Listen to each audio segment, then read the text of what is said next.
Wheels up, Vindicators, this Xenoxis. And this is Xenoxis Show for the 17th of March 2017. This is part 2. Yes, this is part 2.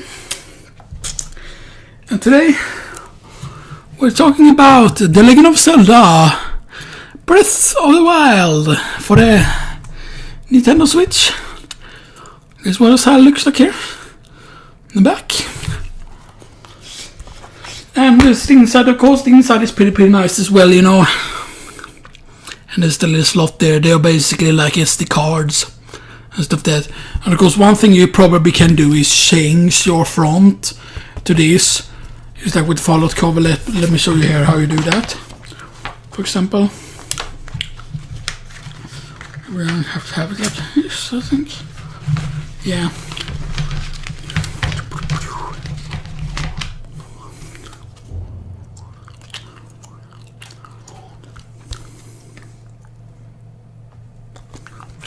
I need it a bit higher up actually to make that perfect.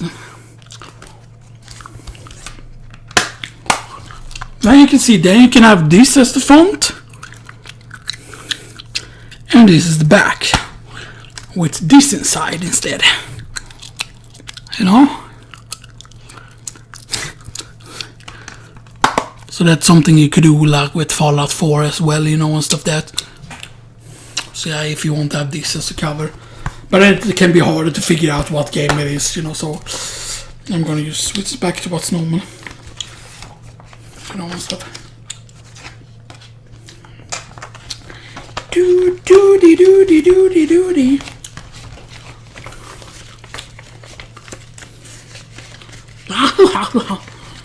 I'm getting this right, it's not easy, you know. Sometimes it's very finicky. Sometimes like the cover they make is like too big for the whole. Like they don't cover everything and get it completely straight and getting it right. It's not easy. There we go. There we go. Now it's back to normal again. You know, I really like the fact that these boxes are tiny, but I mean like they could have just made them like Nintendo DS, like game size wise, you know. Except they could still have this thin thing, you know. Because I mean it's a bit of a waste of plastic, but I can understand that they want to make the art like this, you know, and stuff there, which is pretty nice, you know, to be honest, you know. So actually the last 2 days, today and yesterday on Thursday, I didn't play any more Zelda. I actually yesterday I played some. I think I might have played the Hearthstone first, or Heroes of the Stone first, and I played some World of Warcraft. And today, I've only played World of Warcraft so far. And I've had some pretty fun at that, you know. I've watched a bunch of YouTubes as well, you know. I still have the problem with forgetting to, like, log in and stuff like that on YouTube when like, before I watch stuff and stuff like that, but yeah. So, the new Zelda game. I would definitely say first off that it's worth getting a Switch just for this new Zelda game. It's definitely like a lot of people are, oh, it's not worth it, you know. It kind of depends. If you're someone who tends to get all the consoles in the console generation, or you at least tend to get 2 consoles, then there's absolutely no reason to wait for the Switch. Because the thing is, like, a lot of people are saying, oh, it's a problem if you only get the console for 1 game. How exactly is it a problem if you already have, like, a PS4, for example, and you already have a PC, you know, and you game on your PC and you game on the PS4, then if you ever get bored of the Switch, you know, or, you know, maybe, you know, then you can just play something else, you know. And sometimes it has nothing to do with being bored. Sometimes it has to do with you want variation, you know. Sometimes, you know, like the Zelda game is really good, but sometimes I want a bit of variation, you know, and I wanna do some things involved. Like I wanna do some things before the new patch comes out. Like I wanna try and get my Demon Hunter up at least to max level, and my Rogue up to max level, basically, pretty much, because I am able to get them up to Artifact Knowledge 20 once I do, basically, pretty much. because they got to not gather some resources to buy that, and stuff like that, Of course, once the new patch comes and once you do more artifact knowledge research, then you will be able to buy better books to send to your alt so they can get up to artifact knowledge even higher. But it's just a really good catch-up system, and I'm really looking forward to that.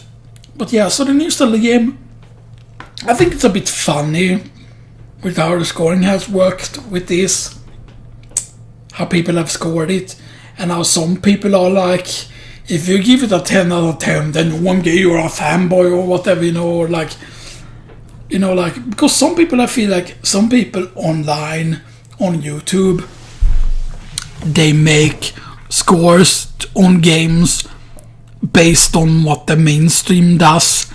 So if the mainstream or if the mainstream like review places are GameSpot, Game Trailers, there is a lot of review sites.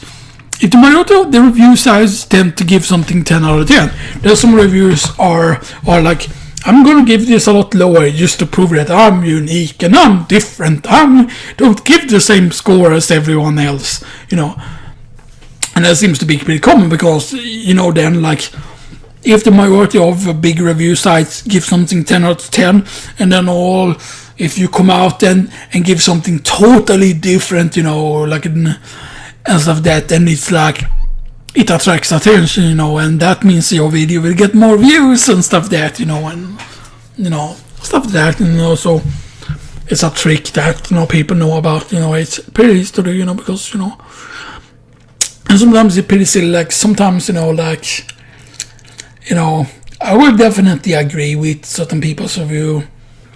There's a certain specific one I'm talking about, should I mention that person's name, like, I agree with the score he gave, but to me it seems like maybe he gave it that score just because, just because he wanted to do something different from what the main big review sites have done, like, and it seems like according to him, like, you're not allowed to give this game a 10 out of 10, it's not that good of a Zelda game, is what he seems to point it as, like, oh, it's not even in my top 5 best Zelda games, or it's like far from that, and stuff that, like, and I'll let that person say, like, yeah, the weapon durability system sucks, and it's proven by science that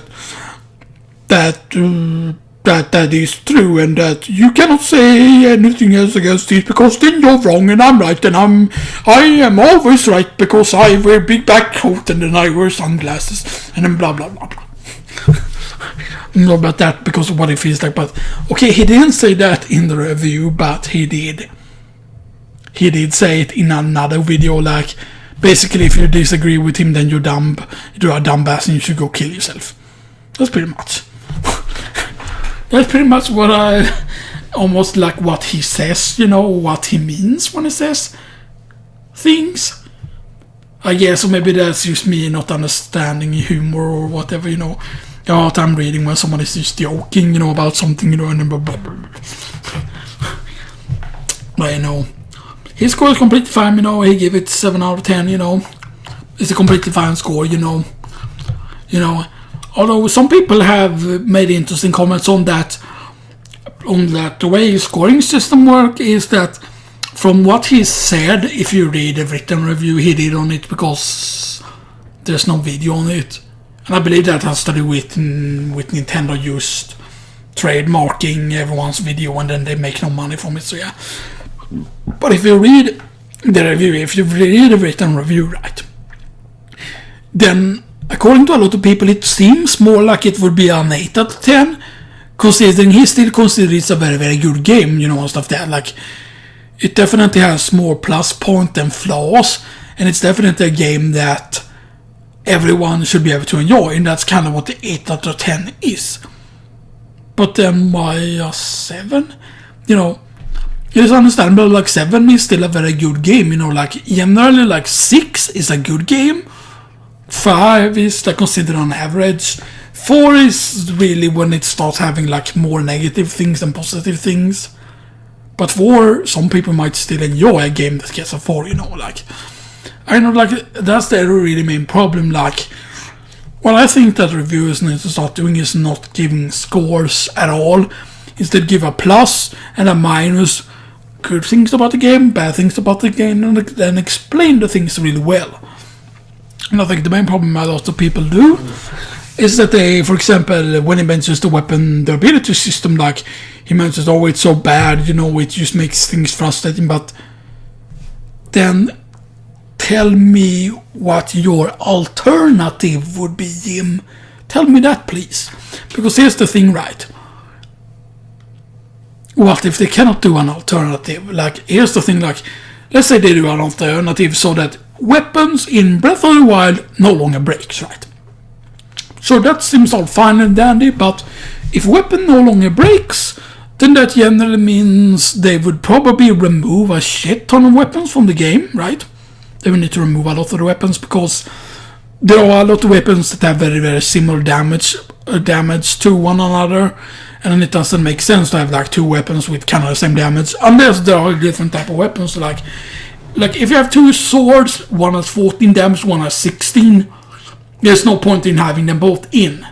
It's because of that 2 damage difference. Then it's not worth having it in. And then the thing is, the main problem would then become is with the limited inventory system. With the limited inventory system, then, if weapons wouldn't break, right, then that would mean that you would have to drop weapons more often. And that's the thing, right? Then the problem would be that enemies would still drop weapons a lot. So in the beginning you like, what is it, like 7 weapons you can carry, or 8 or something like that? I think it's 7 to 9 weapons you can carry or whatever. But then if weapons wouldn't break, right, then let's say you have killed a lot of enemies and you are full on weapons. They drop materials to enemies. Sometimes a weapon lie right on top of the materials, and then it's really, really hard to pick up the materials without picking up the weapon. Oh, but you're full. Okay, first you need to go a bit away from where the enemy died. Then you need to drop one of your weapons. And you want to still be using that weapon, then you need to drop one of your weapons. Go pick up the shitty weapon from the enemy. Then go further away, drop that weapon somewhere else. Then go pick up your weapon, then go pick up the materials. You would understand that would become a real issue if weapons didn't break. Then the limited inventory would become even more of a pain in the ass, which is something already a lot of people complaining about, like when they open a chest and then they're fully in inventory, then they need to go into the inventory, drop that thing, and then open the chest again. But then that problem, if weapons wouldn't break, then that problem would happen every time you kill an enemy, because sometimes the weapon drops on top of the materials and then you cannot pick up the materials without doing all that thing, and then that would become even more annoying than a weapon durability system is. Of course, you might say that one thing they could do is make it be so the weapon self-repairs, so the weapon can become unusable or whatever, and when it's unusable it doesn't take up an inventory slot, something like that, like if they would work like how the Master Sword works and stuff like that, and that could work pretty good if they did a system like that, so that they run out of use. But still it's a bit silly, like, oh yeah, the Master Sword it just runs out of use, like driven by batteries, like, raw Master Sword, now I'm gonna get you, Ganon.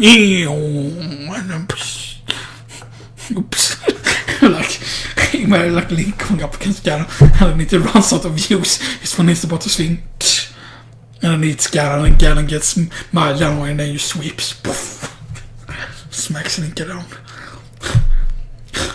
When Ganondorf smacks to Link, but he does his pin pan slap. Anyway, I'm just gonna record 2 parts today. I'm gonna record more on this. I'll be right back with part 3.